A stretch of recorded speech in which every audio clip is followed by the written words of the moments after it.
It's been 50 years since the passage of the Equal Pay Act, and women are still unable to obtain pay that is equal to men. Currently, women make about 77% the salary of their male counterparts. This is equivalent to working 1 week out of every month without pay. Now, the war for gender equality has been raging for 100 years, and significant steps have been made towards equality, but the road to true gender equality still has miles left to go. The notice of discrimination in the rate of pay began in the 1960s. Before that, at the end of World War II, all the women who were in the workforce during the war lost their jobs. Many of them stayed in the workforce but took lower paying jobs. So Rosie the Riveter became Rosie the Secretary, or Rosie the Waitress.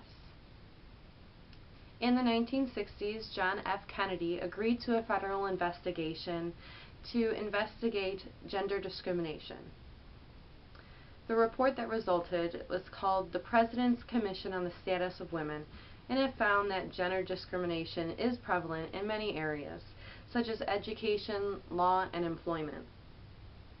In 1963, John F. Kennedy signed the Equal Pay Act, which stated that men and women should receive equal pay for equal work. Now, statistics show just how wide the pay gap really is.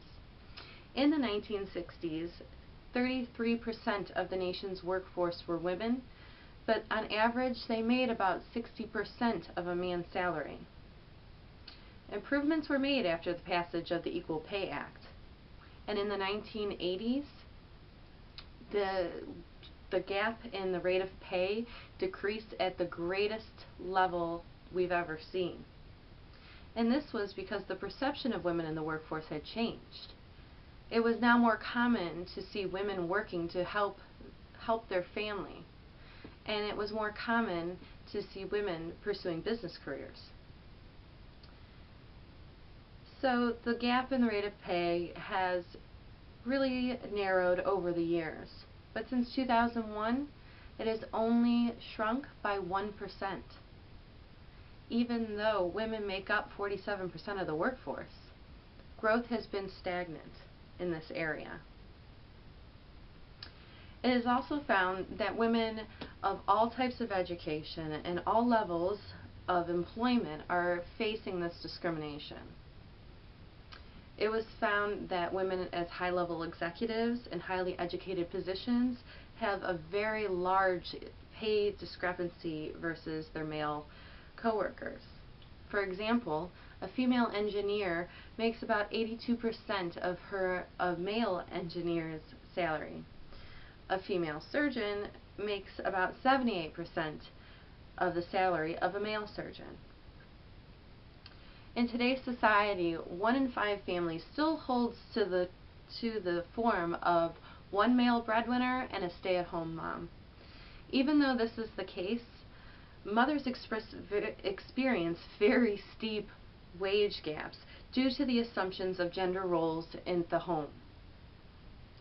Even today, it is more common to see mothers being paid less. And the explanation for this was that women will drop out of the workforce, reduce the amount of time they're at work due to having children. Even today, a woman who has children makes less than a woman who does not. Even though the statistics show just how wide the gap in pay has been over the years, workers are really not allowed to talk about how much they make, so women usually don't know when they're being discriminated against. One example is of Lily Ledbetter. She worked for Goodyear, and she was preparing for retirement and received an anonymous letter that showed the rate of pay of all the workers at that location.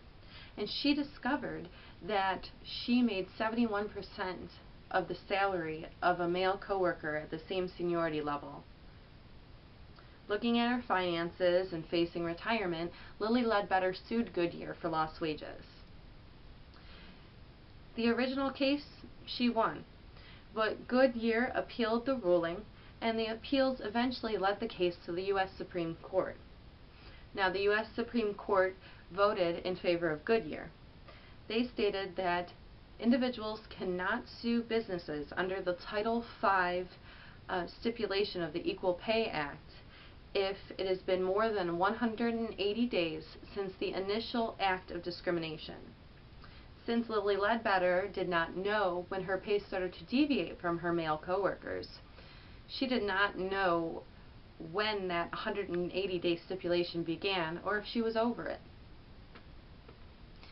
In 2009, President Obama signed the Lilly Ledbetter Fair Pay Act.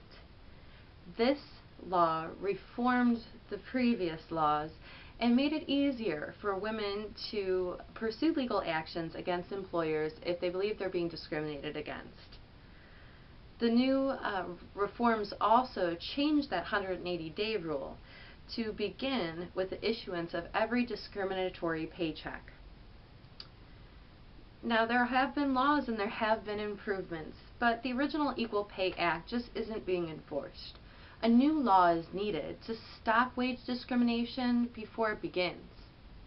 There has been legislation that has been brought to the floor. One is called the Paycheck Fairness Act. It has been brought to the floor of the House and the Senate several times over the past decade, and it's been voted down each time. This particular legislation would close loopholes in the original Equal Pay Act and would allow women to investigate if they feel that they're being discriminated against. And it would also issue stronger penalties against companies who discriminate against women and pay them less. Now, since the passage of the Equal Pay Act, women are still being discriminated against due to the wage gap in pay compared to men. There have been several steps of improvement over the past 50 years, but more is needed to finally put an end to the gender gap once and for all. It is up to the women and the men of every age to stand up and stand out against this discrimination. Thank you.